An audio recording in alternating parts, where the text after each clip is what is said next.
కేవలం నమ్మకం. సగటు మనిషి, మిడిల్ క్లాస్ వ్యక్తి ఒకప్పుడు రాజకీయాలు శాసించేవాడు. అలాంటి మిడిల్ క్లాస్ వ్యక్తులు, మేధావులు రకరకాల విధంగా విడిపోయారు. సమస్య వచ్చినప్పుడు ప్రతి ఒక్కళ్ళు వాళ్ళదైన పర్స్పెక్టివ్ తోటి, వాళ్ళదైన దృక్పథంతో ఉండే పరిస్థితుల్లో నాకు అనిపించింది, సగటు మనిషి మాట్లాడే కోపం ఎలా ఉంటుంది, ఆవేదన ఎలా ఉంటుంది, వీటించి పుట్టింది జనసేన. సరిగ్గా వచ్చే సంవత్సరం 26 మార్చి 14కి ఒక పుష్కర కాలం అవుతుందంటే 12 సంవత్సరాలు. ఈ దశాబ్ద కాలం నిజంగా చెప్పాలి నాకు తెలియలే. నా పిల్లలు పెద్దోళ్ళు అయిపోయారు. ఒకప్పుడు నేను వాళ్ళని ఎత్తుకునే స్థాయిలో ఉండే వాళ్ళు ఇప్పుడు నన్ను వాళ్ళు ఎత్తుకునే స్థాయిలో హైట్లు అయిపోయారు అందరూ. అంటే ఇవన్నీ నాకు తెలియకుండా, అంటే నాకు ఎంతసేపు బాధ్యతల్ని మోయటంలో నా కుటుంబాన్ని కూడా మర్చిపోయాను. కుటుంబాన్ని కూడా చెప్పాలంటే ఒకలాగా విస్మరించాను. సినిమాలో దృష్టి సారించలేకపోయాను. కానీ ఏమి దృష్టి సారించలేకపోయినా, దేనిమి చేయలేకపోయినా కానీ నా జనసేన, నా జన సైనికులు, మా వీర మహిళలు, నా సమాజం, నా నేల, నా దేశం, వీటిని మీద ఎప్పుడు దృష్టి అస్సలు సంపూర్ణ దృష్టి పెట్టాను. అన్నీ వదిలేశాను. కానీ దాని ఫలితం అనుకుంటా ఈ రోజున భారతదేశంలోనే అత్యంత ఘనమైన విజయం సాధించాం మనం 100% స్ట్రైకింగ్ రేట్ తోటి.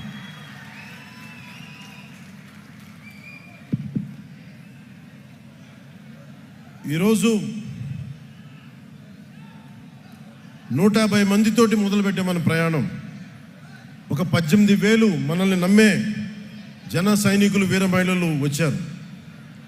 అదే ఈ రోజున 12 లక్షల మంది క్రియాశీలక సభ్యులు శక్తిగా మారింది. ఈ రోజున వేదిక పైన 21 మంది ఎమ్మెల్యేలు, 2 ఎంపీలు, 2 ఎమ్మెల్సీలు, మనకి చైర్మన్స్, నాయకులు, ఇంతమంది బలంతో వచ్చాం. కాకపోతే 12 సంవత్సరాల దశాబ్దం పైన పట్టింది. అంటే దీనికి ఎవరు కారణం? దీనికి అంటే Janasena journey it is a journey of resilience and redemption. అంటే విముక్తి, అంటే విమోచనం చేయాలి ఒక కష్టాల నుంచి ప్రజల్ని. అలాగే తట్టుకొని నిలబడాలి, రెసిలియన్స్. ఎన్ని కష్టాలు వచ్చినా ఓరిమితో తట్టుకొని నిలబడాలి. అలాంటి గుణం నాకు ఉంది. కానీ నేను ఒక్కడిని చేస్తే సరిపోదు. అలాంటిది మన జన సైనికులు, వీర మహిళలు మీరు రోడ్ల మీదకి వచ్చి నిలబడి నాకు అండగా ఉండి గుండె ధైర్యాన్ని నింపితేనే ఈరోజు ఇంతమంది వేదిక పైన కూర్చున్నాం, మీకు మాట్లాడగలుగుతున్నాం. You are the unsung heroes. మీ పేర్లు తెలియకపోవచ్చు, మచ్చుతున్నాయి. అందుకని మేము ఈసారి ఏం చెప్పానంటే, మేము మాట్లాడటం కాదు, మీరు మాట్లాడితే మా నాయకులందరూ వింటాం. అందుకని నేను అందరినీ పిలిపించాను. తెలంగాణ నుంచి కావచ్చు, మన శివ కావచ్చు, చెంచులు యువకుడు. నేను ఎందుకు అర్థం చేసుకోగలంటే, ఒక సగటు యువతి యువకులు ఎంత కోపం ఉంటుందో నాకు అదే ఉంటుంది. సో 2014లో పెట్టి ఆ రోజున స్టేజ్ పై నిలబడి మాట్లాడినప్పుడు ఎంత ఉద్వేగంతో ఉన్నానో, ఇదే రోజు కూడా అదే ఉద్వేగంతో ఉన్నాను. ఆ రోజు ఏ బాధ్యతతో ఉన్నానో ఈరోజు అదే బాధ్యతతో ఉన్నాను. ఆ రోజు ఏ నిజాయితీతో, ఏ సిద్ధాంతాలతో వచ్చానో ఇప్పుడు అదే నిబద్ధతతో ఉన్నాను. దెబ్బలు తగిలిన ప్రతి దెబ్బకి రాటు తేలేను తప్ప నా విశ్వాసం ఎప్పుడు సన్నగిల్లలేదు, నా నడక తడబడలేదు. దెబ్బ కొట్టాలని చేసిన ప్రతి కుట్ర, ప్రతి అడుగు నన్ను మరింత బలపరిచింది కానీ బలహీనపరచలేదు. ఈ ప్రయాణంలో నాతో పాటు ఆ రోజు నుండి నేటి వరకు ఏ పదవి కోరుకోకుండా, గుర్తింపు కోరుకోకుండా అవిశ్రాంతంగా పనిచేసిన అన్సంగ్ హీరోస్, ఇందాక నేను చెప్పినట్టుగా you are the real heroes. మీరు నిజమైన హీరోలు. అంటే వివిధ హోదాల్లో భాగస్వాములైన వాళ్ళు చాలామంది ఉన్నారు. నిజాయితీతో మనం అందరం కలిసి భవిష్యత్తు గమనాన్ని ఎలా మార్చచ్చు అని ఈ సుదీర్ఘమైన ప్రయాణంలో నిరూపించారు. లియో టాల్స్టాయ్ చెప్పినట్టుగా, the strongest of all warriors are those 2, time and patience. అంటే నిజంగా ఒక యుద్ధ రంగంలో తట్టుకొని నిలబడే బలమైన యోధులు ఎవరంటే కాలం, సహనం. అలాంటి కాలం, సహనం గుండెల్లో పెట్టుకున్న జన సైనికులు, వీర మహిళలు మీరు నిరూపించారు. You are the true heroes. I salute you. అలాగే నేను పార్టీ ప్రారంభించినప్పుడు నేను ఏ రోజు కూడా ఊహించలేదు నేను పని చేసుకుంటూ వెళ్ళిపోదాను. కానీ ఈ రోజున తమిళనాడు నుంచి, కర్ణాటక నుంచి, ఒరిస్సా నుంచి, మహారాష్ట్ర నుంచి కూడా వచ్చి జనసేన ప్రయాణం మాకు భాగస్వామ్యం కావాలని చెప్పి చాలా వచ్చినందుకు, ఇది జనసేన ఒక ఐడియలిస్టిక్ పార్టీ. ఇది చాలా పార్టీస్ వస్తాయి, నేషనల్ పార్టీస్ దృక్పథం వేరుంటుంది, కానీ జనసేన ఐడియాలజీ బేస్డ్ పార్టీ. ఒక కులం కోసం పెట్టిన పార్టీ కాదు జనసేన, ఒక కుటుంబం కోసం పెట్టిన పార్టీ కాదు జనసేన, కేవలం ఒక రాష్ట్రం కోసమో ఒక ప్రాంతం కోసం పెట్టిన పార్టీ కాదు. దేశం అంతా మాట్లాడాలి ఒక రోజు అని కలలు కన్నాను, దాన్ని ఒక స్వప్నాలు చూశాను నేను. జరుగుదో నాకు తెలీదు. ఖుషీ సినిమా అయిపోయినాక ఒక పెద్ద విజయం వచ్చాక నేను అనుకుంటా ఉన్నా, రేపొద్దున ఇంత ఘనమైన విజయం వచ్చింది, ఇంకో రోజున దేశం మొత్తం తెలుస్తాం, ఇంకో రోజున అంతర్జాతీయ మొత్తం తెలుస్తాం. కానీ నాకు ఆనందం ఉంటుందా అంటే నాకు సమాధానం దొరకలా. అందుకు ఆ రోజు నుంచి నాకు సినిమాల మీద ఎంత ప్రూవ్ చేసుకోవాలో నాకు తెలియలే. కానీ నాకేమనిపించిందంటే ఇదే నిజ జీవితంలో చేయగలిగితే ఎలా ఉంటుంది. దానికి ఆ రోజు నేను నిర్ణయం తీసుకొని ఎంత నలిగిపోయానంటే ఒకసారి నాకే అనిపిస్తుంది, ఎందుకు ఇలా చేసుకున్నాను నా జీవితాన్ని అనిపిస్తుంది. కానీ ఒక ఉద్దానంలో ఎవరు మమ్మల్ని పట్టించుకోరు అని చెప్పి ఏడుస్తున్న ఉద్దానం కిడ్నీ బాధితులను చూస్తే నేను తీసుకున్న నిర్ణయం చాలా సరైంది అనిపిస్తుంది. ఈ రోజున కూర్చోబెట్టి ప్రతి సమస్యల్ని ఎప్పుడు రోడ్లంటే మాకు తెలియదు, డోలీ మోతలు తప్ప అన్న గిరిజన గ్రామాల్లో రోడ్లు వేయిస్తుంటే నేను ఆ రోజు తీసుకున్న నిర్ణయం సరైంది అనిపిస్తుంది. ఈ రోజున మారుమూల ఎక్కడికి వెళ్ళినా, మహారాష్ట్రకి వెళ్ళినా, లేదంటే తమిళనాడు వెళ్ళినా, ఇంతమంది జనం వచ్చి నీకు ప్రేమగా పలకరిస్తుంటే నేను తీసుకున్న నిర్ణయం సరైంది అనిపించింది. ఈ రోజున నేను కష్టాలు కొలిమిలో నుంచి నలిగి వచ్చాను మనందరిలాగే. సో అందుకని ఇక నుంచి ఇన్ని సంవత్సరాలు నేను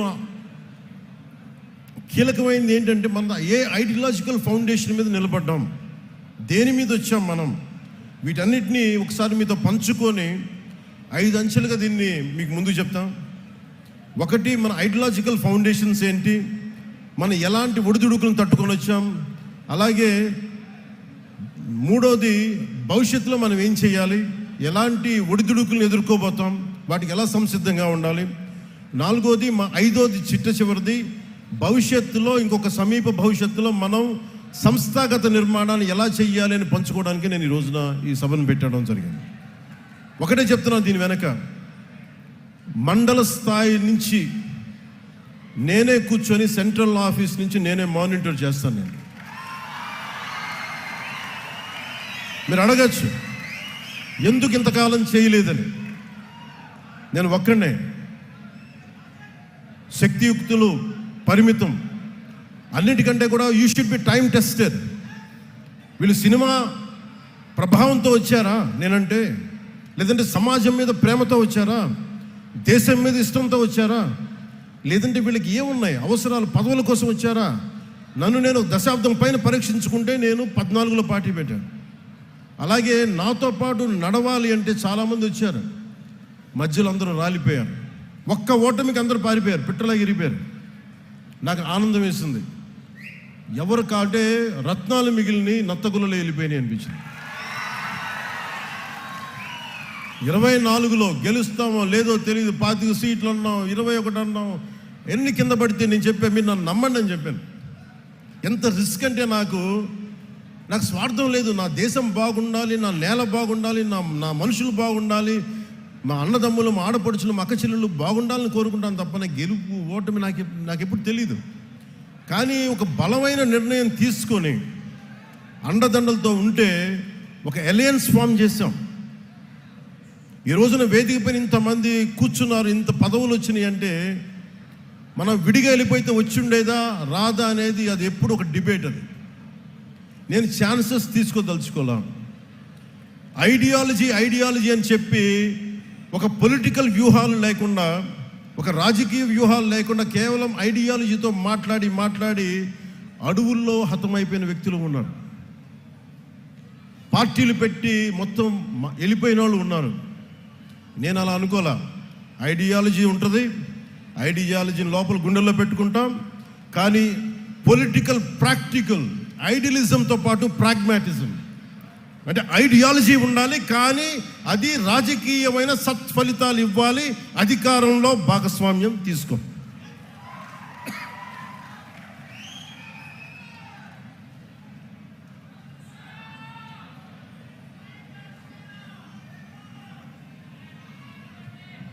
అంటే ఇవన్నీ చేసేటప్పుడు ఎలా ఉంటుందంటే, ఒక పార్టీని నడిపే, బాధ్యతలు నడిపే వ్యక్తిగా చాలా ఇబ్బందులు ఉంటాయి. నేనేమనుకుంటానంటే, నేను ఎప్పుడు నిస్వార్థంగానే పని చేసుకుంటూ వెళ్ళాను. సత్ఫలితాలు ఇవ్వాలి, నేను దారి దోపిడీలు చేయలే, కాంట్రాక్టులు తీసుకోవాలా. మరి నా ఉద్దేశం ఏంటంటే మీరందరూ బాగుండాలి, మంచి నిర్ణయం ఉంటుంది, ఇదే నమ్మాను. దానికి తగ్గట్టుగానే మీరందరూ నిలబడ్డారు, నన్ను అర్థం చేసుకున్నారు. 2019 నుంచి 24 వరకు మనల్ని ఎంత నలిపేశారో మీకు తెలుసు. వీడి ఐడియాలజీ ఏంటి, మీ జనసేన పార్టీ ఐడియాలజీ ఏంటి, అసలు మీరు ఏంటి, మీ ఐడియాలజీ ఏంటి, కులాలను కలిపే ఆలోచన ఏంటి,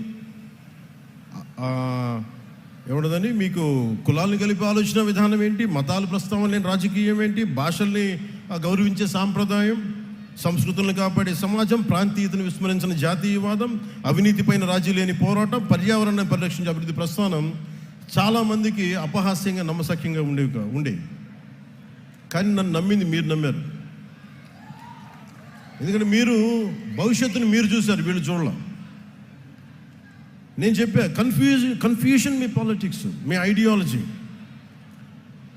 అంటే మీరు ఏం ఒకరోజు ఇది మాట్లాడతారు, ఒకరోజు అది మాట్లాడతారంటే మీరందరూ నిలకడగా మీరు మాట్లాడుతున్నారా?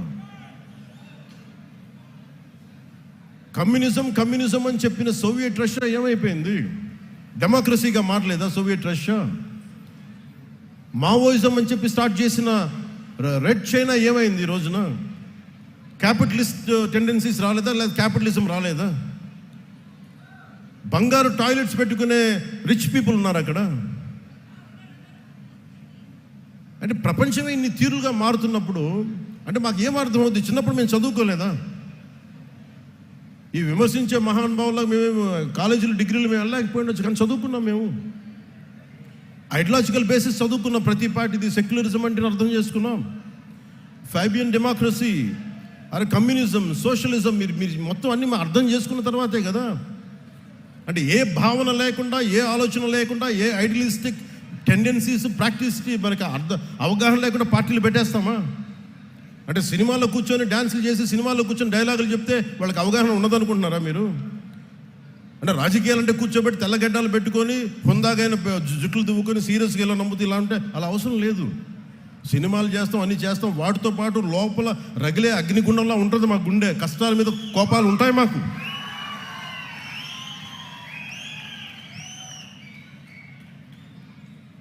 గ్లోబల్ పాలిటిక్స్ ఎలా మారిపోయింది? ఒకప్పుడు క్యాపిటలిస్ట్ అమెరికా అంటే ఈ రోజున లెఫ్ట్ టెండెన్సీస్ ఉన్నాయి. లెఫ్ట్ వింగ్ అని మాట్లాడుతూ ఉన్నాం. ఇన్ని దేశాలు ఇన్ని రకాలుగా భావజాలాలను మార్చుకుంటూ ఉంటే, ఒకప్పుడు Saudi Arabia completely hard core Islamic country నుంచి ఆడవాళ్ళకి డ్రైవింగ్ లేకపోతే వాళ్ళు మార్చుకుంటూ ఉన్నారు. ఆడవాళ్ళకి ఓటింగ్ హక్కు లేకపోతే ఓటింగ్ హక్కు ఇచ్చారు. ఆడవాళ్ళు డ్రైవింగ్ చేయకూడదు, ఆడవాళ్ళకి డ్రైవింగ్ చేయించారు. ప్రపంచ కార్మికులారా ఏకం కండి చెప్పి దశాబ్దాలు ఊదరగొట్టి ఇలా చేసి చివరికి ఏం చేశారు? ఎవరి ప్రాంతం కార్మికులు వాళ్ళకే మీరు ఈ రాష్ట్రంలో మీకు సంబంధం అని చెప్పి వచ్చినాయి కదా ఇవన్నీ. మరి కమ్యూనిజం ఏం మాట్లాడదు దీని మీద? మీరే ఇన్ని రకాలుగా మారినప్పుడు ఇవన్నీ అర్థం చేసుకునే మేము 7 సిద్ధాంతాలుగా మాట్లాడాం. అవగాహన లేక కాదు, సంపూర్ణమైన అవగాహనతోనే మాట్లాడాం. అవగాహన లేకుండా మాట్లాడతామా? ఏమి చదవకుండా వస్తామా? కానీ కాలం నేను ఒకరిని చెప్తే సరిపోదు, నిలబడాలి. నేను ప్రతిపాదించిన సిద్ధాంతాలకి నేనే నలిగి ఒళ్ళు చిట్ల కొట్టుకొని నిలబడి విజయం సాధించి 100% స్ట్రైకింగ్ రేటు కొడితే అప్పుడు ఈ సిద్ధాంతాలను నమ్ముతారు. అందుకే నేను నిలబడి చూపించాను. నాతో పాటు మీరు కూడా నిలబడినందుకు మీ అందరికీ కోటి దండాలు పెడుతున్నాను ఈరోజు.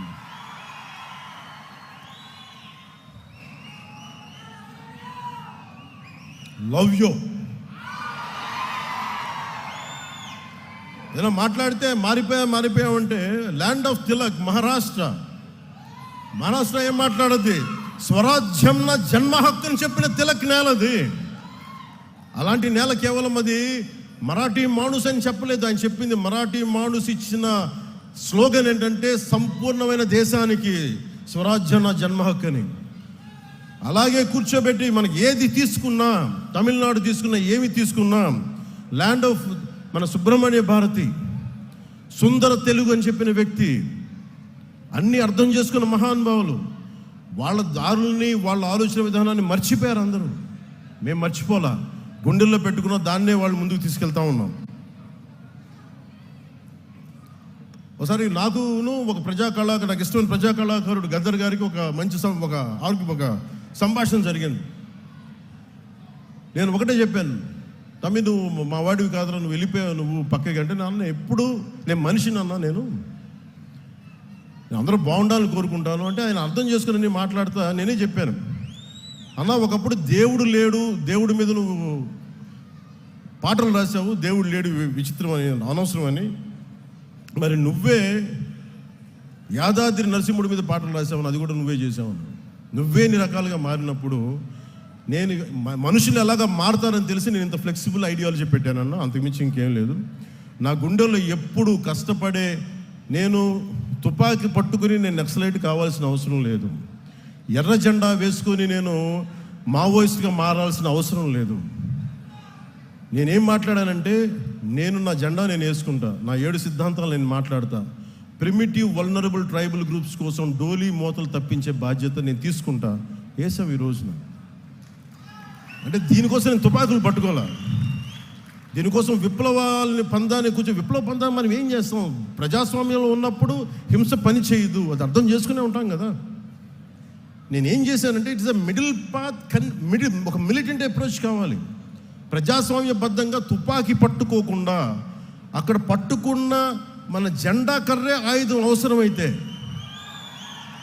మన గుండెల్లో ఉన్న మాటే తూట అవ్వాలి. మార్పు ఎందుకు రాదు? ఇందాక మీరు రియా గారి మాట వింటున్నారు, పాలకుల నుంచి వీర మహిళ. అర్ధరాత్రి 12 గంటలకి ఒక ఇంతమంది మగవాళ్ళు మధ్యలో, ఆ పార్టీ మగవాళ్ళు అందరూ కూర్చోబెట్టి నేను చంపేస్తామంటే ఒంటరి మహిళ అలా కూర్చొని 3 గంటల సేపు పోరాటం చేసిందంటే ఎంత సత్తా ఉండాలి, ఎంత ధైర్యం ఉండాలి, ఎలాంటి ధైర్యం నింపుకున్నారు. దేనికి అంటే మనం నిలబడతాం, మన సిద్ధాంతాల మీద అంత పట్టుదల, అంత బలం, ఇవన్నీ చేయడానికి కదా మనం నిలబడి ఉంది ఇక్కడ. ఇవన్నీ ఎలా ప్రూవ్ చేయాలంటే ఒక దశాబ్దం నడవాలి దీని మీద. పవన్ కళ్యాణ్ కూర్చోబెట్టి ఇక్కడ మనకి హోటల్లో ఆపేస్తే చంపేయడానికి, పోలీసులు తీసుకెళ్ళడానికి ప్రయత్నాలు చేస్తే మేమేం భయపడలే. చెయ్యి. మా కార్యకర్తల మీద, ఇప్పుడున్న విజయ్ కుమార్ గారి మొత్తం నాయకులందరి మీద, సందీప్ పంచకర్ల మీద, అందరి మీద కూర్చో, మన సందీప్ గారి మీద మీ కేసులు 307 కేసులు పెట్టారు. 15 మంది ఉత్తి పుణ్యానికి భరించేవాడిని. అక్కడ మనం కూర్చోబెట్టి అమరావతిలో ధర్నా చేస్తామంటే కూర్చోబెట్టి మేము దాడులు చేస్తూ ఉంటారు. ఇప్పటం కోసం వెళ్దామంటే మీరు కూర్చోబెట్టి బ్లాకులు చేస్తారు. ఏ రోజు భయపడలా. ప్రధానమంత్రి గారు స్వయంగా నాకు తెలిసినప్పటికీ కూడా, ఇంత ఇబ్బంది పెడుతున్నప్పటికీ కూడా విశాఖపట్నంలో ఒక్క ఫోన్ కాల్ నేను పిఎంఓ ఆఫీస్కి కానీ హెచ్ఎంఓ ఆఫీస్కి కానీ చేయాలి. ఎందుకంటే ఇది మా నేల, మేము పోరాడతాం ఇక్కడ. నేను ప్రధానమంత్రి గారిని, హోంమంత్రి గారిని నేను సహాయం అడిగాను, నా అంత బలహీన ఇంకెవలేడు. నా అలాంటి వాడు పార్టీని మూసేసి వెళ్ళిపోవడం బెటర్. అందుకనే బలంగా తీసుకున్నా. ఉంటే ఉంటాం, పోతే పోతాం, చూద్దాం. వీళ్ళు రౌడీలు అంటే వీళ్ళందరూ గత పార్టీ పాలకులంతా రౌడీలంట, చంపేస్తారంట, మీదకి వచ్చేస్తారంట. అంటే నేను ఒకటే అనుకుంటా, మీరు ఎంత, మావాడు చెప్పాడు ఇందాక, ఎంతమంది వస్తారు రండి, నేను చూస్తాను. ఎంతమంది వస్తారు రండి, నేను ఒక్కనే ఉంటాను రండి. నాలాంటి పిచ్చ మా వాళ్ళందరికీ, మా ఆడపడుచులకి ఉంటుంది, మా జన సైనికులకి ఉంటుంది. రౌడీజం చేయకండి. మా దగ్గర తప్పుందా మేము ఒక సరిదిద్దుకుంటాం. లేదా పాలసీ మాట్లాడతారో మాట్లాడండి. దౌర్జన్యాలు చేస్తాం, మేము చింపేస్తాం, చంపేస్తామంటే అస్సలు మా ఇన్ని పాత కథలు. మా రక్తం సలసల కాగుతూ ఉంటుంది. మా రక్తం భయపడం వాటికి. క్షేమం కోరుకుంటాం, ప్రజాక్షేమం. భయపడటాలు ఉండవు మా దగ్గర, పోరాటాలే ఉంటాయి. మా ఆడపడుచులు చెప్తా ఉన్నాం, నేను మాట్లాడుతూ ఉంటే పేరెంటాలకు వెళ్ళాలి, కానీ పోరాటాలు కూడా చేయాలి. మన సంస్కృతిని పరిరక్షించుకోవాలి. చూశారు కదా, దీపం పట్టుకొని మనం వెళ్ళి కార్తీక మాసంలో ఎలా దీపం వదులుతాం, అలాగే అవసరమైతే కత్తి కూడా పట్టుకోవాలి. అవసరమైతే కత్తి అంటే నా ఉద్దేశంలో నిజం కత్తి కాదు, మాటే కత్తి అనుకోండి.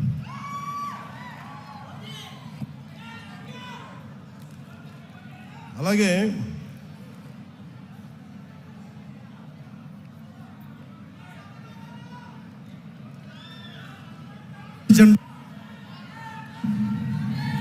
ఐడియాలజికల్ పీరియడ్స్ ఎలా నమ్ముతూ ఇలా అంటే అలా అవసరం. మన ముందున్నది ప్రపంచ కార్మికులారా ఏకంగా మేము 7 సిద్ధాంతాలుగా మాట్లాడే రోడ్ మ్యాప్ మీకు చెప్తాను.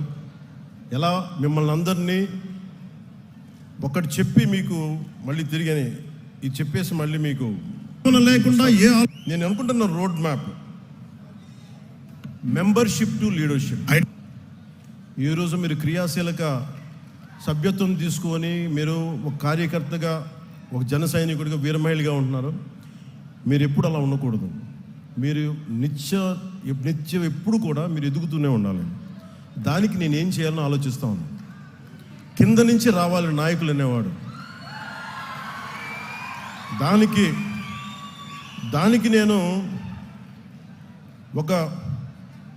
ఒక స్ట్రక్చర్డ్ ఫ్రేమ్వర్క్, శివుడి త్రిశూలం, పరమశివుడి త్రిశూలం ఉంటుంది కదా, ధర్మం శక్తి, ధర్మం, రహస్యం, అది ప్రతీక దానికి.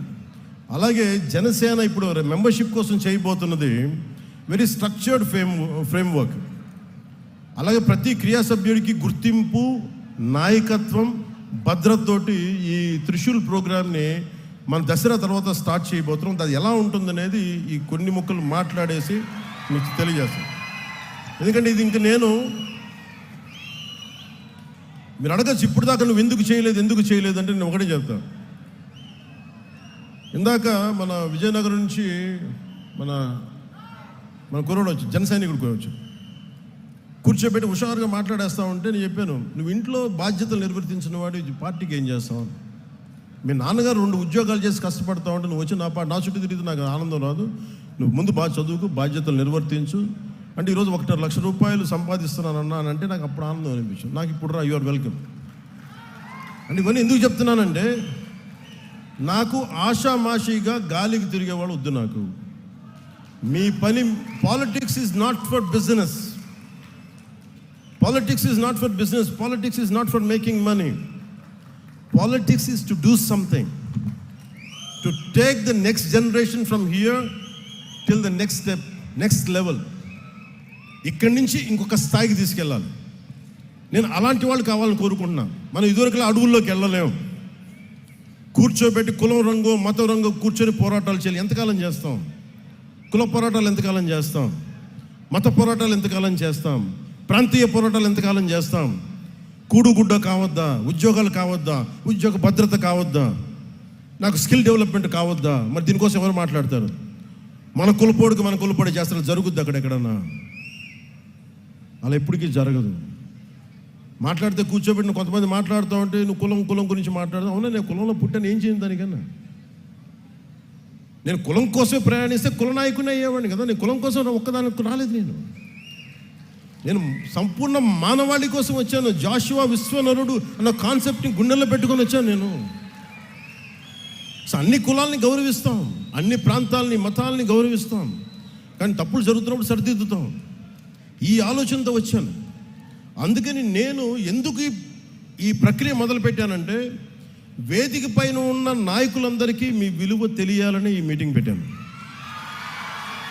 నాకు తెలిసేలాగా, నాయకులు తెలుసు, తెలియని వాళ్ళు ఎవరం కాదు. కానీ ఎంత స్థాయి మీరు గుండెల్లోని చెప్తే, ఒక ఆడపడుచు 3 ఏళ్ల బిడ్డను తీసుకొని నోవాటెల్ హోటల్ ఇలా కూర్చొని మా అన్న వస్తాడు, మా అన్నకి ఏం కాకూడదంటే, ఒక ఆడబిడ్డ భద్రతను వదిలి వచ్చింది తన అన్న కోసం అని అంటే, అది ఆ రోజు ఏదో మన సినిమా కాదు అది. ఓకే, మీరంతా నా కోసం రండి, మేము ఎదుగుతాం, అలా కాదు. మీరు ఎదగడానికి మేము కష్టపడాలి. అందుకే నేను నడిచి చూపించాం.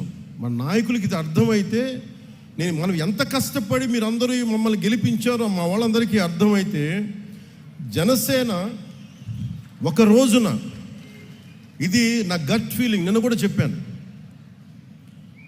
ఇప్పుడు తమిళనాడు నుంచి వచ్చి మొన్న చాలామంది ఒక 40,000 మంది 50,000 మంది జాయిన్ అవుతామని చెప్పారు. తమిళనాడు జనాభా 6 కోట్లు 7 కోట్లు ఉంటే నేను చెప్పాను, అలాగే మహారాష్ట్ర నుంచి, లాతూర్ నుంచి, షోలాపూర్ నుంచి వచ్చి జాయిన్ అవుతాను. తెలంగాణలో మనకి ఎలాగ ఉన్నాడు, ఒరిస్సా నుంచి, బరంపురం నుంచి వచ్చి మాట్లాడి నేనేం చెప్పానంటే, నేను పుట్టిన ఆంధ్రప్రదేశ్లోనే నేనేం కోరుకోను, నేను పెరిగిన తెలంగాణలో నేనేం కోరుకోను, బాగుండాలని కోరుకుంటాను. కానీ నిలబడాలంటే మీరు పోరాటం చేయాలి. ఈరోజు చూడడానికి మీరు అందరూ చిన్నపిల్లలాగే ఉన్నారు, ఒక 20 ఏళ్ళు 22 ఏళ్ళు 25 ఏళ్ళు. కానీ మీరు 20 ఏళ్ల తర్వాత మీరు దృష్టి ఉంది అంటే, ఈరోజు 2000 మేము పుష్కర కాలం పట్టింది నాకు, దాదాపు అంటే 12 సంవత్సరాలు పట్టింది, 10 సంవత్సరాల పైన, దశాబ్దం తర్వాత మనం కూర్చొని నేను ఒక ఇంతమంది ఎమ్మెల్యేలతో వచ్చాం, సర్టన్ అలయన్స్ గవర్నమెంట్ తోటి. అలాంటిది భవిష్యత్తులో మీ కర్ణాటకలో కావచ్చు, తమిళనాడులో కావచ్చు, లేదంటే ఒరిస్సాలో కావచ్చు, మహారాష్ట్రలో కావచ్చు, మీరు తెలంగాణలో కావచ్చు, మీరు వెళ్ళాలి అంటే మీరు పోరాటం మీరు చేయాలి. నేను దానికి కావాల్సిన సైద్ధాంతిక బలం ఇవ్వగలను, అవసరమైతే నా వనరుల్ని కొంత ఇవ్వగలను మీకు, కానీ మీరు నిలబడాలి. ఇప్పుడు చూశారు కదా, రియా అనే ఒక ఆడపడుచు ఎలా నిలబడిందో, మొత్తం ఒక్క ఆడపడుచు, ఇంతమంది గుండాలు వచ్చి మీద పడితే ఒక్కటే ఫైట్ చేసి తర్వాత మన జనసేన మన నాయకులందరూ వెళ్ళి నిలబడితే అది వేరే, కానీ 3 గంటలు ఒక్కటే నిలబడింది. మీరు అలాంటి మానసిక స్థిరత్వం, స్థైర్యం మీకు ఉంటే, ఇది ఒక రోజున ఖచ్చితంగా ఇది Janasena will become a national party. కాకపోతే అంత తేలిక కాదు, అంత తేలిక కాదు. ఎందుకంటే నేను ఒక్కడిని అనుకుంటే సరిపోదు, అది సహజంగా క్రమంగా జరగాలి. సో అది మీరు హాస్యాస్పదంగా ఉంటుంది చూసే వాళ్ళకి, ఇలా అయిపోద్ది అనుకుంటారు. మనం నిలబడితేనే అవుద్ది, కష్టపడితేనే అవుద్ది. కానీ దాని వెనక పదవి అధికారం అనే కంటే కూడా మన దేశం, మన మూలాలు పరిరక్షించుకోవాలి. ఈ మైండ్ సెట్ ఉంటే మటు ఖచ్చితంగా వీ కెన్ గో అహెడ్.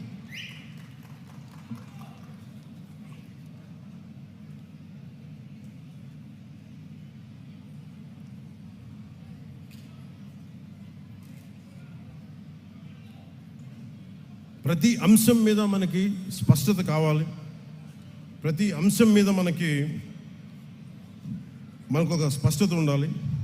నేను వీటిని దృష్టిలో పెట్టుకొని త్రిశూల్ అనే ఇందాక చెప్పినట్టు ఒక ప్రోగ్రాం పెట్టాం. ఈ త్రిశూల్ ప్రోగ్రాం ఏంటంటే,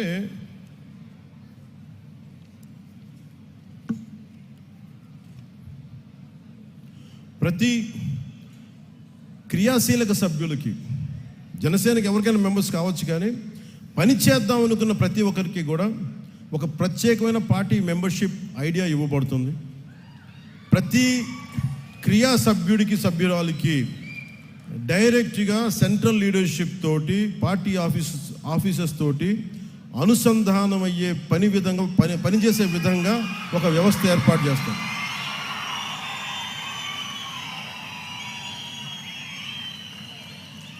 అంటే ఎందుకు చెప్తున్నానంటే, ఇది అన్న నీకు ఏం జరుగుతుందో తెలియట్లేదు అంటే, నేను ఎంత నలిగిపోతానంటే, నేను శివ అనే వ్యక్తిని నేను ఎలా పట్టుకుంటాను చెప్పండి.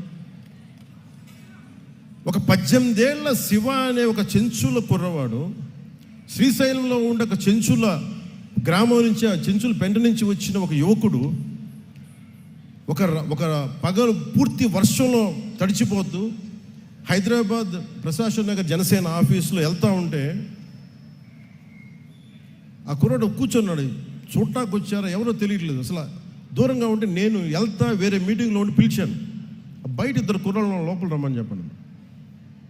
వాళ్ళు చెప్తే అప్పుడు ఏం చెప్పాడంటే, మాకు నల్లమల్లో యురేనియం మైనింగ్ జరుగుతూ ఉందన్న, కలుషితం అయిపోతున్నాయి, మాకు ఏం చేయాలో తెలియట్లేదు, నాకు ఇంగ్లీష్ రాదు, గ్రీన్ ట్రిబ్యునల్ కంపెనీ మన ఫోన్ చేస్తేనేమో నాకు వాళ్ళు ఇంకా హిందీలో మాట్లాడుతున్నారు, లేదు ఇంగ్లీష్ నాకు రావు, నాకు మా గ్రామాలు కలుషితం అయిపోతున్నాయి.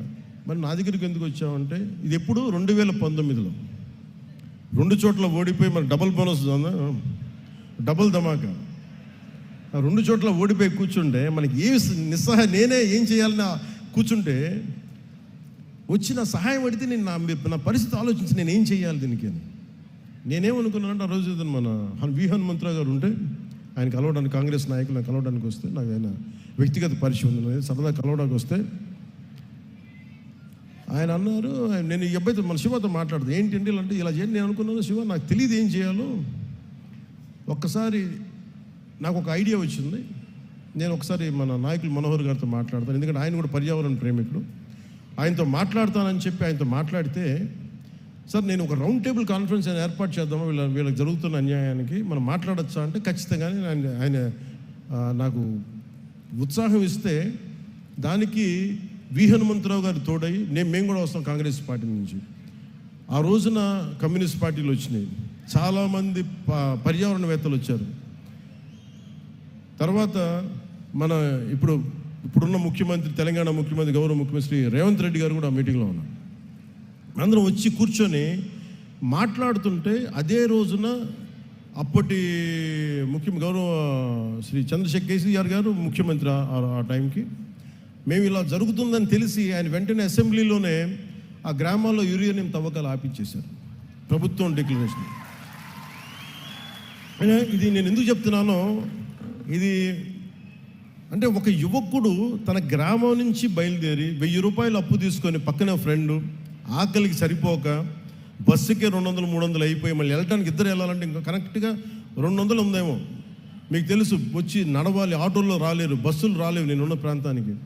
అంటే తన గ్రామం బాగుండాలని ఒక యువకుడు వస్తే మాట్లాడలేడు. నీ భావం ఏంటి చెప్పంటే, కష్టం తప్ప పెద్ద పొడి ముక్కలతో మాట్లాడేవాడు ఈరోజు కూర్చొని అనర్గళంగా మాట్లాడుతుంటే నాకు ఆనందంగా. నేను జనసేన క్రియేట్ చేసిన అలాంటి. మరి మన తెలంగాణలో మనకేం లేవే. అంటే పోరాటం చేసే తత్వం ఉంది అక్కడ. అలాగే ఆంధ్రాలో పోరాట పట్టిమ లేదు అని అందరూ అంటాం. నేను నమ్మాను ఆంధ్రాలో పోరాట పట్టిమ, కానీ సరిగ్గా చేయాలి, చెప్పాలంటే మీ పోరాట పట్టిమే కదా ఈ రోజున 164 సీట్లు, 21 మంది పార్లమెంట్ సభ్యులు ఇచ్చింది. సో మరి మీకు నేను ఏం చేయాలి? సో మొన్న 10 సంవత్సరాల క్రితం మీకు ఇలా చెప్తే మీకు అర్థం కాదు. నేను నడిచి చూపించాం, ఒడిదుడుకుల్లో నిలబడ్డాం, కష్టం మీద పడ్డాం, కుటుంబాలను వదులుకున్నాం, వ్యక్తిగత జీవితాలను వదులుకున్నాం, తిట్లు తిన్నాం, అన్ని రకాలుగా నిలబడ్డాం, ఇబ్బందులు పడ్డాం. అంటే political leadership is not an easy task అని చెప్పడానికి నేను 10 దశాబ్దం పట్టి మీకు నడిచి చూపించాను. ఇప్పుడు నేను మిమ్మల్ని అడుగుతున్నా, you want to become leaders, మీకు నాయకులు కావాలని ఉందా? గ్రామ స్థాయిల్లో, వార్డు స్థాయిల్లో, నియోజకవర్గపు స్థాయిల్లో, పార్లమెంటు స్థాయిల్లో, జిల్లా స్థాయిల్లో, ఒక రీజియన్ స్థాయిల్లో, ఒక రాష్ట్ర స్థాయిల్లో, కేంద్ర స్థాయిలో మీకు అవ్వాలని ఉంది అంటే నేను దానికి రోడ్ మ్యాప్ సిద్ధం చేశాను. మీ అందరికీ చాలా స్పష్టమైన దిశానిర్దేశం చేయదలుచుకున్నాను. మెంబర్షిప్ టు లీడర్షిప్ మార్గమే మన విధానం. నాయకత్వం అనేది పదవి కాదు, అది సేవతోటి, పోరాటాలతోటి సంపాదించే గౌరవం. అది బాధ్యతతో కూడుకున్నది. పదవుల కోసం కాకుండా ప్రజల పట్ల అంకిత భావంతో వచ్చిన వారే నాయకులు అవుతారు. దానికి నేను దారి వేస్తున్నాను. మరి దృష్టి ఇప్పటిదాకా పూర్తిగా ఒక సిస్టమేటిక్ గ్రోత్గా ఉండి చాలా ఆర్గానిక్గా పెట్టబోతున్నా. గ్రాస్ రూట్ కార్యకర్తల్ని మెంబర్షిప్ టు లీడర్షిప్ మార్గంలో తీర్చిదిద్దాలి. నిబద్ధత గల కార్యకర్తల్ని గుర్తించాలి. కొత్త తరం నాయకుల్ని తయారు చేయటమే జనసేన తదుపరి దశ ప్రయాణం. ప్రతి కార్యకర్తని కేపబుల్, ఎథికల్ లీడర్స్గా తీర్చిదిద్దే ఒక ఖచ్చితమైన వ్యవస్థని నిర్మించబోతున్నాం. లీడర్షిప్ ట్రైనింగ్ ప్రోగ్రామ్స్ కావచ్చు, ఐడియాలజికల్ ట్రైనింగ్ క్యాంప్స్ కావచ్చు, వీటి ద్వారా గ్రాస్ రూట్గా పనిచేసే మీ అందరికీ కూడా చాలా ఎఫెక్టివ్ లీడర్స్గా గ్రూమ్ చేసే బాధ్యత నేను తీసుకుంటున్నాను. నేనే ఎందుకు మాట్లాడుతున్నానంటే, మేము అనే పదం కూడా నేను వాడట్లా. ఎందుకంటే నేను పార్టీ చిన్నగా చెప్పాను, ఒక కులం కోసం, ఒక ప్రాంతం కోసం, ఒక కుటుంబం కోసం పెట్టిన పార్టీ కాదు ఇది. దేశం కోసం పెట్టిన పార్టీ ఇది. అందుకని నేను హ్యాండ్ హోల్డ్ చేస్తాను. నాకు నమ్మకం వచ్చిన తర్వాత అప్పుడు అందరి మీద వదులుతాను. ఎందుకంటే మండల్లో ఎక్కడో కూర్చోబెట్టి మారుమూల మనకు బామిని మండలం, పాలకొండ నియోజకవర్గంలో బామిని మండలం ఒక యువకుడు ఉన్నాడు, ఒక యువతి ఉంది అంటే వాళ్ళని తీర్చిదిద్దాలి అంటే నేను అలాంటి వ్యవస్థని ఏర్పాటు చేద్దామని చెప్పి మెంబర్షిప్ డ్రైవ్ని కూడా ఆపించేశాను. పెద్దల మనోహర్ గారు చెప్పి, మిగతా ఆఫీస్ కార్యవర్గానికి చెప్పి, ఎందుకంటే మీరు ఉండాలి ఇక్కడ, నేను చూసుకోవాలి దీన్ని. ఇంత అడ్మినిస్ట్రేటివ్ రెస్పాన్సిబిలిటీ మధ్యలో కూడా నేను పార్టీ కోసం ప్రతిరోజు ఒక 4 గంటలు నేను కేటాయిస్తాను. అది అడ్మినిస్ట్రేటివ్ బాధ్యతలను విస్మరించకుండా పనిచేసే అడ్మినిస్ట్రేటివ్ జాబ్ చేస్తూనే నా అవసరమైన సెలవు దినాలు నేను మన కోసం వాడుకుంటూ, నేను ఒకటే పెట్టుకున్నా, దశాబ్దం కాలం ఇక్కడ దాకా పట్టుకొచ్చాను. 14లో పెట్టాం, 24కి ఇక్కడ తీసుకొచ్చాం. మీరు 29-30 మధ్య 1930sకి నేను మీ నుంచి బలమైన నాయకులు నేను తయారు చేస్తాను. తెలంగాణ నుంచి కూడా చెప్తున్నా, ఎంత పోరాట శక్తి ఉంది, మీరు ఎంత మాట్లాడచ్చు, మీరు ఎంత నిలబడతారు. కర్ణాటక నుంచి, తమిళనాడు నుంచి, ఒరిస్సా నుంచి మీరు నేర్చుకోండి. మీరు ఫస్ట్ గొడవలు పెట్టుకోకర్లా, ఏం చేయక్కర్లా, భావన బలంతో గట్టిపడండి. Strengthen yourself with the commitment and with the committed thought. Pawan Kalyan అనేవాడు ఎలా నిలబడగలిగాడో మీకు అది చెప్తాను. మీకు ఎందుకు ఇలా నిలబడగలడు? ఏ ఫ్రేమ్ వర్క్ లేకుండా ఒకడు నిలబడిపోతాడా? ఏ కేపబిలిటీస్ లేకుండా ఒకడు వచ్చేస్తాడా? ఎలా చేయగలిగాను అది నేను మీకు చెప్తాను. మీకు మీరు పాటించండి.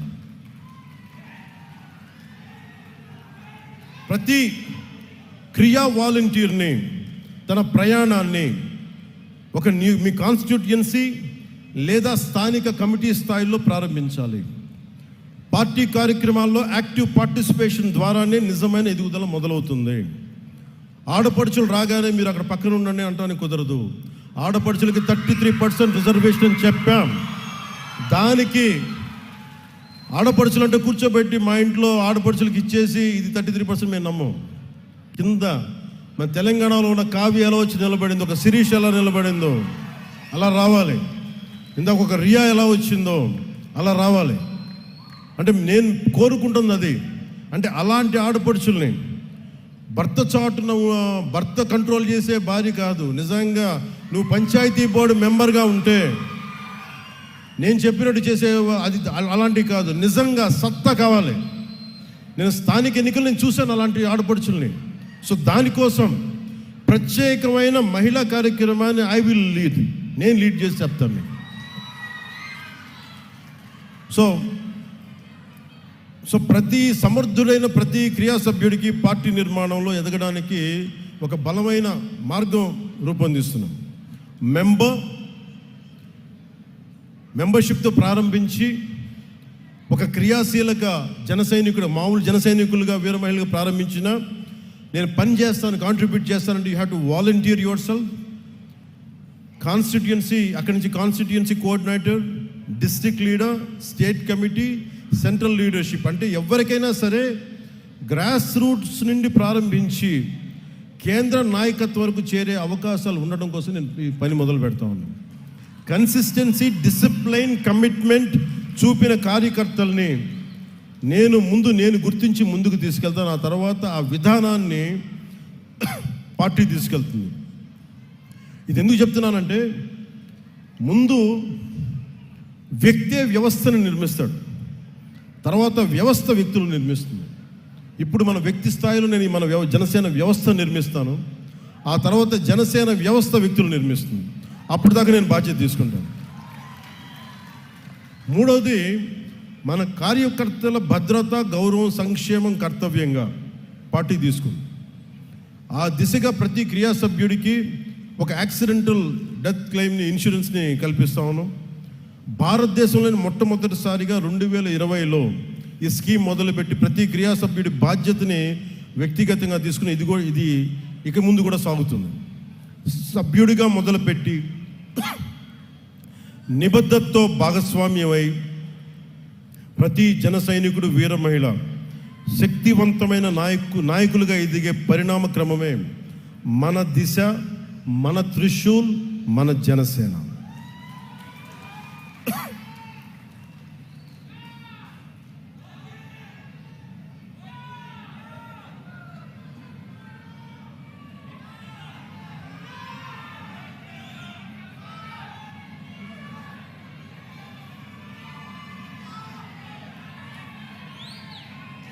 అలాగే మెయిన్గా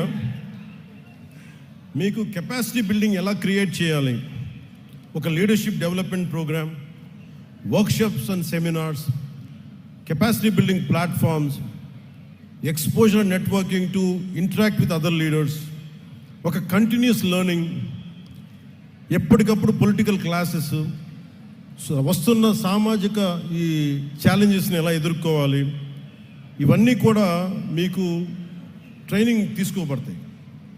ఇందాక చెప్పినట్టుగా వెల్ఫేర్. నేను నాయకత్వాన్ని, మీ కెపాసిటీ బిల్డింగ్ ఎలా డెవలప్ చేయాలంటే, మీరు వన్స్ మెంబర్షిప్ తీసుకున్న తర్వాత, వన్స్ యూ కమిటెడ్ దట్ నేను ఫుల్ టైం పనిచేస్తాను అనుకున్న తర్వాత, మీ ఇంట్రెస్ట్ దేంట్లో ఉంది? మహిళా విభాగంలో ఉంది, మేము ఇట్లాగే ఉంటాం, లేదు మేము ఇంక ఎదుగుతాం, లేదంటే మాకు కల్చర్ ప్రోగ్రాంలో మాకు సత్తా ఉంది, సేవాదళ లాంటి దాంట్లో మేము ఎదగదలుచుకున్నాం, ఇలాగా విద్యార్థి విభాగంలో, యూత్ వింగ్లో, ఇలా రకరకాల విభాగాల నుంచి నేను నాయకత్వాన్ని పెంపొందించాలని ఆలోచన చేస్తూ ఉన్నాం. ఎందుకంటే నాకు చాలా విభాగాలు, ఇప్పుడు దాకా విభాగాల మీద దృష్టి పెట్టాల. ఇక విభాగాలు కర్షక విభాగం కావచ్చు, కార్మిక విభాగం కావచ్చు, ఏ విభాగాలు అన్నీ, అంటే బలమైన స్టూడెంట్ విభాగం కావచ్చు, అన్నీ చేస్తాం. కానీ దీనికి మొదలు ఈ దసరా తర్వాత శ్రీకారం చుడతాం.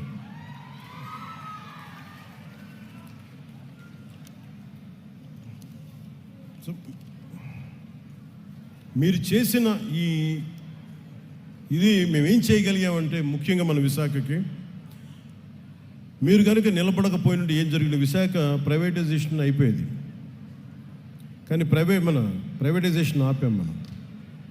విశాఖ ఉక్కు తెలుగు ప్రజల మనోభావాలతో కూడుకున్నది అని తెలిపిన మొదటి పార్టీ జనసేన. 31 అక్టోబర్ 2021లో స్టీల్ ప్లాంట్ ప్రాంగణంలో బహిరంగ సభ, స్టీల్ ప్లాంట్ కోసం దీక్ష. ఈ రోజున నిధులు 24-25లో 8,622 కోట్లు కేంద్ర ప్రభుత్వం నరేంద్ర మోదీ గారి నాయకత్వంలో విడుదల చేసింది. 25-26లో 3,295 కోట్లు మనకి దీనికి విడుదల చేసింది. Visakhapatnam railway zone, south coastal railway zone, NDA ప్రభుత్వ కృషి. గత ప్రభుత్వం కనీసం భూమి కూడా ఇవ్వలేదు, మనం దీన్ని ముందుకు తీసుకెళ్ళాం. పోలవరం ప్రాజెక్ట్ ఆంధ్రప్రదేశ్కి జీవనాధారం. 12,157 కోట్లు 24-25లో, 5,936 కోట్లు 25-26లో ప్రాజెక్ట్ని త్వరగా పూర్తి చేసి తాగునీరు మరియు సాగునీరు అందించడం. ఇవన్నీ చేయగలిగామంటే ఒక ఐడియలిజంతో పాటు ప్రాగ్మాటిజం అన్నాం కదా, అంటే ఒక ఐడియాలజీతో మాట్లాడి ఏదో గాలి గెలిపేలా కాకుండా దాని రిజల్ట్ చూపిస్తే ఇప్పుడు మీకు చెప్పినాయి. అలాగే తల్లికి వందనం అని చెప్పి దాదాపు ఏడాదికి గౌరవ ముఖ్యమంత్రి శ్రీ నారా చంద్రబాబు నాయుడు గారు మేమందరం కమిట్ అయ్యి మేము చెప్పినవి, తల్లికి వందనం ఏడాదికి 67,27,00,000 తల్లులకి 8,745 కోట్లు జమ చేశాం. దానికి చొక్కాలు చించుకోవాలా, జబ్బులు చరుచుకోవాలా, గుండెల్లోకి స్పృశించాం, మమ్మ తల్లి మీకు ఉన్నామని చెప్పడానికి. దీపం 2 పథకం ద్వారా 2 విడతల్లో నాదెండ్ల మనోహర్ గారు సివిల్ సప్లైస్ మినిస్టర్, గౌరవ ముఖ్యమంత్రి శ్రీ చంద్రబాబు గారి నిర్దేశకత్వం, ఆయన నాయకత్వంలో 1 కోటి ఉచిత గ్యాస్ సిలిండర్లు ఇచ్చి 5 ఏళ్లలో ఏడాదికి 3 సిలిండర్లు చొప్పున దాని ఖర్చు 13,423 కోట్ల రూపాయలను ఖర్చు చేస్తున్నాం. ఆగస్టు 15వ తారీఖు నుండి స్త్రీ శక్తి పథకం ద్వారా మహిళలకు, బాలికలకు, ట్రాన్స్జెండర్స్ కూడా 5 రకాల ఆర్టీసీ బస్సుల్లో రాష్ట్రమంతటా ఉచితంగా ప్రయాణించే సదుపాయం కల్పించి ఈ పథకం కోసం 2,000 కోట్లకి ప్రభుత్వం ఖర్చు చేస్తూ ఉంది. నేను పంచాయతీరాజ్లో ఉండి మైనర్ పంచాయతీలకి, జాతీయ పండుగలకి ఒకప్పుడు స్వాతంత్ర దినోత్సవం, రిపబ్లిక్ డే అంటే 100 రూపాయలు ఇచ్చేవాళ్ళు, 200 రూపాయలు ఇచ్చేవాళ్ళు. అలాంటిది నేను వచ్చి, ప్రభుత్వం వచ్చి 10,000ని 100ని 10,000కి పెంచాం, 250ని 25,000కి పెంచాం. ఒకే రోజు 13,326 గ్రామ పంచాయతీలో గ్రామ సభలు నిర్వహించాం. ప్రపంచం రికార్డ్ సాధించాం. పల్లె పండుగ ద్వారా ఒకే సంవత్సరంలో 4,000 కిలోమీటర్ల సీసీ రోడ్లు, 22,500 మంది 22,500 మినీ గోకులాలు, 1,00,000 నీటి కుంటలు, 1,50,000 నీటి తొట్లు పూర్తి చేశాం. గ్రామీణ ఉపాధి హామీ పథకం ద్వారా 75 లక్షల ఉపాధి శ్రామికుల్ని గ్రామాల్లోనే ఉపాధి కల్పించి ప్రమాద పరిహారాన్ని 50,000 రూపాయల నుండి 4 లక్షలకి పెంచాం.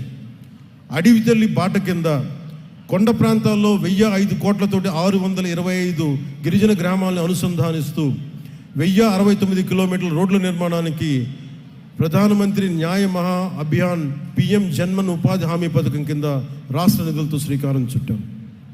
జల్ జీవన్ మిషన్ కింద 5 జిల్లాల్లో 5 కొత్త ప్రాజెక్టులని 7,910 కోట్లతోటి ప్రారంభించి 1,20,00,000 మందికి 30 ఏళ్ల పాటు తాగునీటి భద్రతని ఈ కూటమి ప్రభుత్వం నారా చంద్రబాబు గారి నాయకత్వంలో దీన్ని కల్పించబోతున్నాం.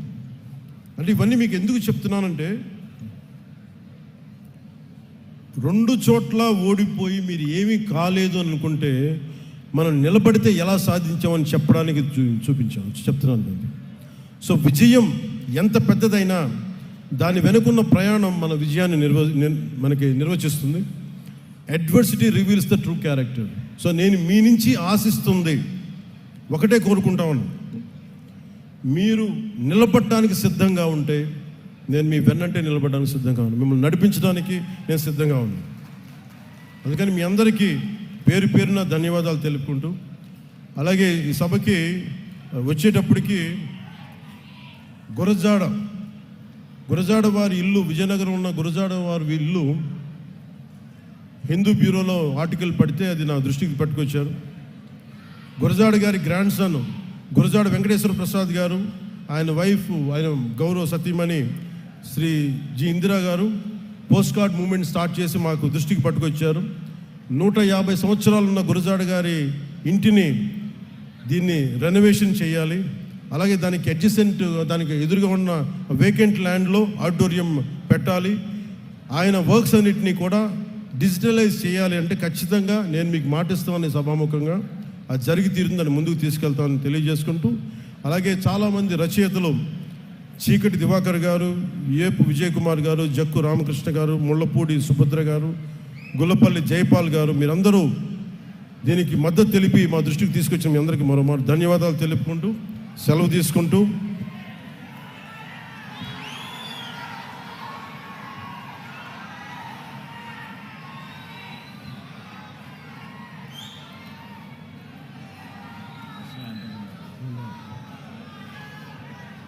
మీ అందరికీ ముగింపు వాక్యాలుగా నేను ఒకటే భరోసాతో మిమ్మల్ని ఇంటికి పంపిస్తున్నాను. దశాబ్ద కాలం మీరు నాకు ఇవ్వండి, మిమ్మల్ని నాయకులుగా దేశ నిర్మాణంలో మిమ్మల్ని కీలకమైన వ్యక్తులుగా చేసే బాధ్యత నేను తీసుకుంటాను. ఈ ధైర్యంతో ఇంటికి వెళ్ళండి. దసరా నుంచి దశమికి మీరు ఆయుధ పూజ చేయండి, ఆయుధం పట్టుకోండి, మన రోడ్ల మీదకి వెళ్తున్నాం. బలంగా దేశ నిర్మాణం కోసం, పునర్నిర్మాణం కోసం, దేశాన్ని బలోపేతం చేయడం కోసం మనస్ఫూర్తిగా కలిపి అడుగులేద్దాం. దీంట్లో భాగంగా మళ్ళీ మరోమారు చెప్తా ఉన్నాను, ముఖ్యంగా ఆంధ్రప్రదేశ్కి సంబంధించి ఆంధ్రప్రదేశ్ 15 సంవత్సరాల స్థిరత్వం కావాలి పాలనలో.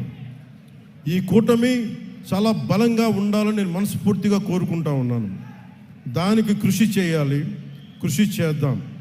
చిన్నపాటి తప్పులు ఒప్పులు ఏదైనా ఉంటే దాన్ని నేను కూర్చొని ప్రత్యేకించి అవసరమైతే గౌరవ ముఖ్యమంత్రి నారా చంద్రబాబు నాయుడు గారితో మాట్లాడి, వారి తెలుగుదేశం పార్టీతో కూడా మాట్లాడి ఏదైనా తప్పు ఒప్పులుంటే సరిదిద్దే బాధ్యత కూడా నేను ముందుండి నేను తీసుకుంటాను. ఆ మాట మీకు ఇస్తున్నాను.